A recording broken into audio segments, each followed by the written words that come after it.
G'day, I'm Adrian Allerberg. You know, there's a whole lot of people in this world doing all kinds of wacky stuff that you and I don't do. How fascinating. Let's find out why.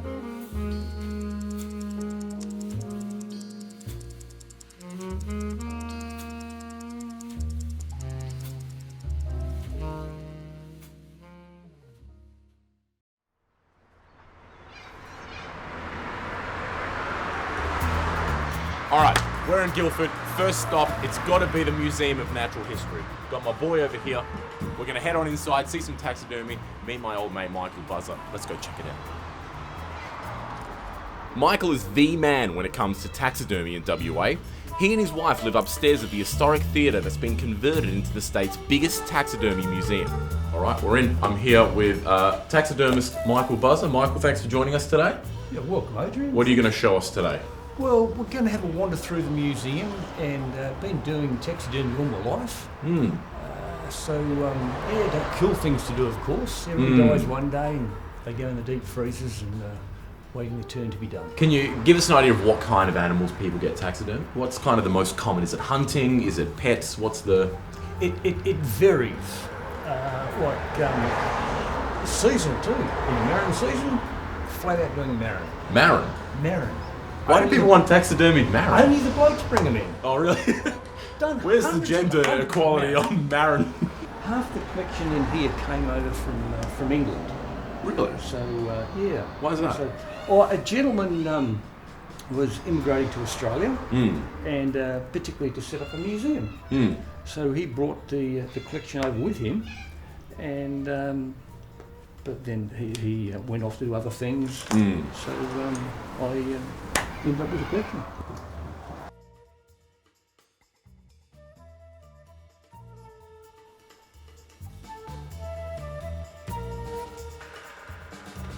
Okay, so this is sort of the main theatre. Was this an old theatre before? Yeah, that's right. It was built in 1926. Well, I've been doing taxidermy for about 45 years. Yeah, right. Yeah. Lifelong.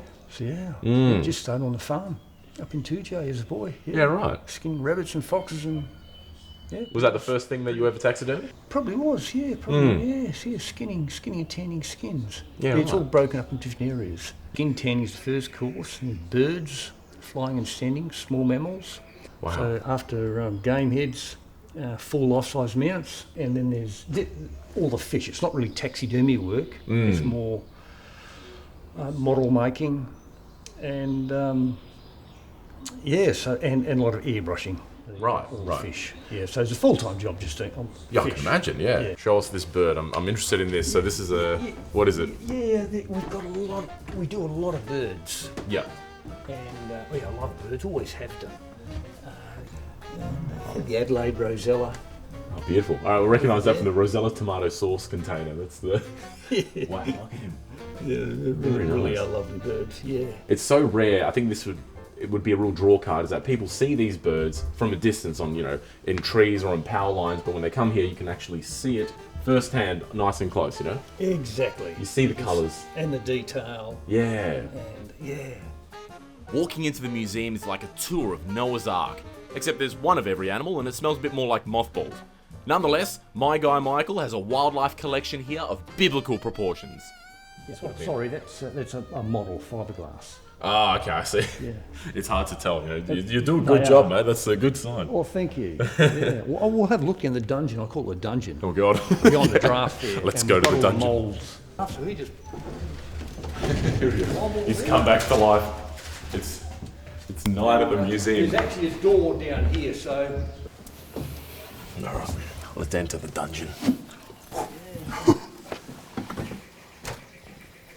Okay, this is an important question. What exactly do you use the same thing to taxidermy each animal? Is it I was under the impression that you literally stuff it, Is that not the case? I think that's probably what most people think. That's what people think. Yes. Yeah. They used to, and they still do, what they call wrapped bodies, but you are more limited with poses. Right. This looks like loads of stale bread to me. So you need to cut open the animal, take what's inside out, and then replace it with this. Exactly. Uh-huh. So, What if it's but like they would vary in size, wouldn't they? That's right. The eagle's going to be bigger or smaller, and you've got to fit that in there. Exactly. So we might have a fox. We might have 8 different size body forms for a fox. Wow. So it'll fit male and female. But we only do moulds off adult animals. Right. When you tan the skin, it's like elastic. It'll stretch. Wow. Out of the dungeon. Oh. I love the smell here. It's nice.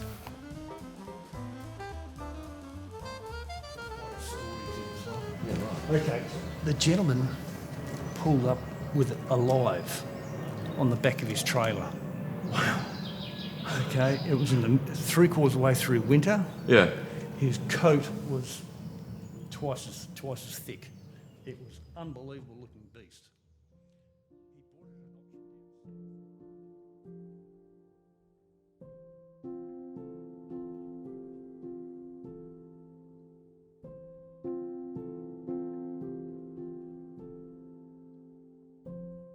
I never thought I'd be this engaged talking about taxidermy. Michael's a softly spoken guy, but when you meet someone this passionate about anything, it's hard not to share in it. I've always been inspired by people who take their passion and find a way to make it their living. In fact, it's what I've spent my entire adult life so far trying to do. It's a rare thing at a time where so many of us push aside our dreams and settle for good enough.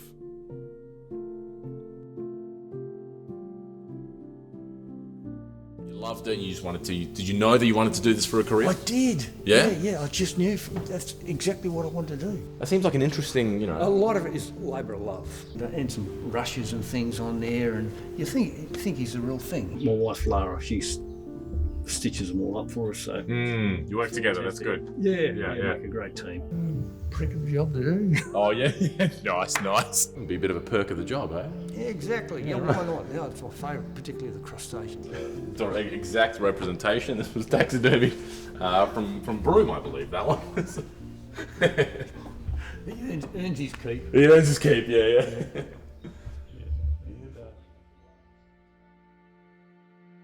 I'm a fucking idiot.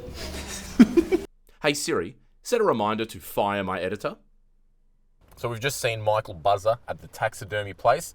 Awesome place, very interesting stuff. Like I said, we tried to do this on Channel 9, but it was a bit too grotesque for morning TV. So it was good to be able to chat about it and learn how it all works. I feel very cultured. This is how you get into drugs in this industry. I take drugs so I can piss. You know Elvis, when apparently he had 4 months of shit in his system? I'm like that, but with piss. I'm just more pissed than human. Speaking of culture, I've got my bagel, I've got my coffee, and we're ready to move on to the next place. Dr. Russell's Imaginarium. Oh, I'm ready for a gay time. So it's clear that doing what you're passionate about is probably the best course through life, but for the next bloke I met, it was less a passion and more of an obsession. Now, you're going to tell me that this is a real human skull? Yep. He wanted his head to be donated to the museum. Really? Piece, yeah. He's died quite a while ago, but he wanted it to be given to the museum so he could always be here enjoying himself. That's how serious people can be for collectors. Wow. You're talking about this was a... I just teased you. Oh my god! Are you serious? Welcome to Dr. Russell's Imaginarium. It's a totally unique antique store and museum, a nostalgia junkie's wet dream, with an enormous collection gathered from one man's lifetime of obsessing over the weird and wacky relics of times gone by. Oh, now I have one really fun thing. Okay. Mr. Gray, I haven't informally introduced him yet. Oh, sorry. That's okay. This is Dr. Russell. Now, you don't actually have your PhD. The real name's Phil, isn't it? No, my name's David Robert Russell, Dr. Russell, and when I first applied for my business license, it came back as Dr. Russell, Dr. Russell. Yeah, right. And I just kept it because I thought it was funny. Stick with it. That's great. And I get, everybody calls me Dr. Phil. Dr. Phil, there we go. Solving the world's hold problems. the top of that. Okay. All right. So when you go to the toilet in the old buildings, right, in the the pea house out the back, that toilet up the top. Yeah. This was one of the first ever air fresheners. So when you pull it, that pulls down, and it lets the air come out with lemon juice. Oh wow! So you pull that, Can you feel it? Yeah. Sorry, that's okay. And what's it called? Yeah, you pull it. It's called Ambipure. Wow. So how old is this? About 110 years old. Really? The first toilet freshener. What is the oldest item in the store? Can we see it? Oh yeah. Yes. Actually, Okay. come down the back entry because it's. All right, here we go. Go Behind the down scenes. Keep going. Goodness. I'll give you $100 if you can guess what that is. Can I touch it? Yeah. Yeah. It's about. I think it's a couple of million years old. What? Really? Mate, that to me looks like it's biological matter from an animal. I'm gonna say it is a femur bone. It is a fossilized penis from a walrus. Oh my god, look at it. They have to have a bone in the penis for them to be able to. A literal boner. There you go. To be able to do it. So that's it. And then the I'm so glad Yes, that you you know, had to do sorry. this. Yes, you know. What was I going to say? Okay, so you started off with 2 coins. Oh, yeah, sorry. Was this a family passion? Had your parents been into my it? brother is into it and my mother was into it. Really? So yeah, my Yeah, brother's right. still collecting. Yep. He's specialised in a different area. He went to coins and banknotes and medals. Mm. I just bought any old bits and pieces that I took a fancy to. Right. He's still very specialised, but I can change my mind every week. More variety. I live like this last couple of weeks. I bought a lot of toys, and it just because I like them. Yeah. And then the week before was all of those airplanes. It's hard not to feel like a big kid in this place, reigniting that same sense of wonder and awe from a time when everything was new. It really is a case of the more you look, the more you'll find. I just got back from England last week. Yep. And did 5 weeks there buying stuff, and it's all arriving right now. Right. So like all of this stuff's just got here. What's it? Oh, the Michelin Man. Yeah. Look at this. And then of course we get. This is me in bulking season. This feels like a childhood passion that you've built up into your full-time work. Absolutely. I started when I was 11 years old with Yep. 2 coins, and then I just went nuts. And Right. I've been like that. So I had my first shop at 15. Really? Yep. Wow. And I just really liked it. I mean, it was just a. Whoops. Don't And that's the end of this shop. There we go. This is where the story ends, everyone. So I put things around, so like Yeah. an old broken plate, and then you just knock it. Ah, and yeah. it gets everybody's attention. That's good. Good pulling pranks on Head- everyone. Yep. I'm just going to grab this. Actually, you come around here, it'll be easier. There you go. Can you read that? Scold's bridle, medieval instrument of torture, or witch's bridle. Oh. Okay, so that goes over your head like that. This is if you've been a naughty girl. This goes in your mouth, Oh. right? And then it gets locked. Now this is if you've been a gossip in the local village. Wow. This is the Scold's bridle, and this was a sentence for the day. And you put that in your mouth, and then you twist it. So if it's somebody that you don't like that's been gossiping, because what happened when this was made in the medieval period, 15th century, if people would talk about somebody like the next door neighbour, she's a witch, she could be hung or drowned, and killed Yeah. just for gossip. So gossip was very, very dangerous. You know how gossip works, it's so simple. Yeah. So somebody go, oh, that old witch. This is to put the people on and stick it in the mouth, and if you think you just twist it and that cuts your tongue, you won't gossip anymore ever again. Wow. And it worked really well because they just hung it up outside the judge's office. And so And they have hanging to from stay it. there all day. No. You'd wear it all day. Yeah. You'd wear it all day, but just to hang this up outside the So that you'd judge's see office, it and you'd not want people to would do see it. it and said, if you gossip, you're going to be wearing that, and it scared people Wow. so much it stopped them from gossiping. So it's very clever when you think. Yeah. And It's such a that's one of simple the thing. original ones, or That's is that the a original remake? one. No, I got that in London. Is it harder doing this job in Australia because of the lack of this kind of history? No, not at all. No. No? I went to Kalgoorlie on Monday, Right. and I brought back some fantastic stuff. There's stuff here all the time, and Yeah. when the gold rush was on, there was a lot of money here came into Perth, and all of that stuff was just dumped in the desert. Really, Yeah, people right. a whole crate of beer. So you found a little gold nugget. Yeah. I'm going to celebrate. You take your gold nugget down. You buy 12 bottles of beer in a big wooden crate, warm, and you go and sit by your campfire. You drink the whole lot, and then you just leave them there because the bottles are no good to you. And it just stays there. The things that we have now are going to be cultural relics at one point. Back Oh, then, yeah, they yeah, yeah. wouldn't have thought of that at all. So now it's like, do you preserve the things that we have now? Like, what's the... Absolutely. How do you I think the future of antiquing is going to change? Okay, right now people are asking for Pokemon. Really? Now, I wasn't a Pokemon person, so I was, yeah. and I was like going, Pokemon? I didn't worth even a lot. know what it was. Pokemon cards. What? That sold we for had a tens little of thousands toy. of dollars. More, hundreds of thousands. I think Logan Paul buy one for like $1 million. It's Yes. like, yeah. That was. Oh, I read that. Yeah, he bought, I think it was like a Pikachu. Well, there's very few in the world, and he paid millions for it. So stuff like that, you could just go, unbelievable. If I knew that Star Wars were going to be collectible, I mean, there's one there that's a $500 one, but it's the same as a $20 one. They're $20 each. Some of these are $500. What determines And the it's price? the difference, the rarities, how many were made. Is it A simply lot of the them rarity? Without a doubt, and Yeah. some were made in Australia. Right, Some right. were made in Mexico, some were made in Hong Kong, mostly made in Hong Kong. Yep. So it's where they were made and the rarity of the piece. So one brought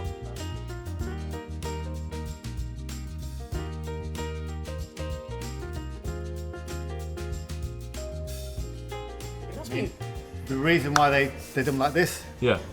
try and lift it up. Just try and lift it up. Oh, jeez. Oh my god. Why is that? What do they make this? So you don't steal it. There you go. What do they make that out of? Because when that's full of coins and you've got gold coins, Yeah, silver yeah. coins, you can't run away with it. So it's solid bronze. Bronze. Ah, yeah. That's how it works. And then the lock. So, yes, that an is interesting amazing. little piece, isn't it? I love that. It must be hard for you to part with some of these things when people buy them, right? Look, if I don't sell them, this is what the most important thing. If you don't sell it, I can't buy any more. Right. So I just got back from England last week and I've got 3,000 pieces coming. Wow. And I do that, I'll do that again in 6 weeks' time. But I can't do that if I don't sell it. Is So I love buying stuff, right? I Yes. love buying stuff. Yeah. The selling, I'm not that worried about. Yeah. But I know I have to sell stuff to buy more stuff. And if I keep buying it, I've got nowhere to. So is that like a personal rule you've set on yourself? You're like, look, I can buy stuff only if I sell stuff. Yes, but I also take something home every couple of weeks for me Yeah. as to keep me interested. And then at home, I've got some things I've had for 30, 40 years. I just bring in and sell it because I've had my fun with it. If ever that day comes around, if I get my feet on the ground, and make I'm blown away by this place. Overwhelmed with all kinds of feelings, basking in colour, light, and the untold stories from thousands of loved items, by people all over the world and hundreds of years apart, their fates united in this one magical place. Or maybe it was seeing this magazine full of tits. Either way, I'm having a great time. Have the things. You don't do this job for money. Yeah. Like when you've been doing your work, you do it because you enjoy it, don't you? Oh, it's- That's what you've lived for. So that's the same thing. I found something I just love to do, and to work every weekend, your whole life thinking, I don't want working weekends. So when I've had a day off on a Sunday, I don't know what to do with myself. Yeah, right. What to Well, do. this is what you love doing. This is what I like doing. So, Yeah. So yes, it is fall in love with something, and I think that's the secret to life is when you find something you love doing, you do it, and you just do it really well. and we never did need a home. Behind the stage. Oh, have a look at that. Oh, I love these. The fortune teller boxes. Yeah, isn't that interesting?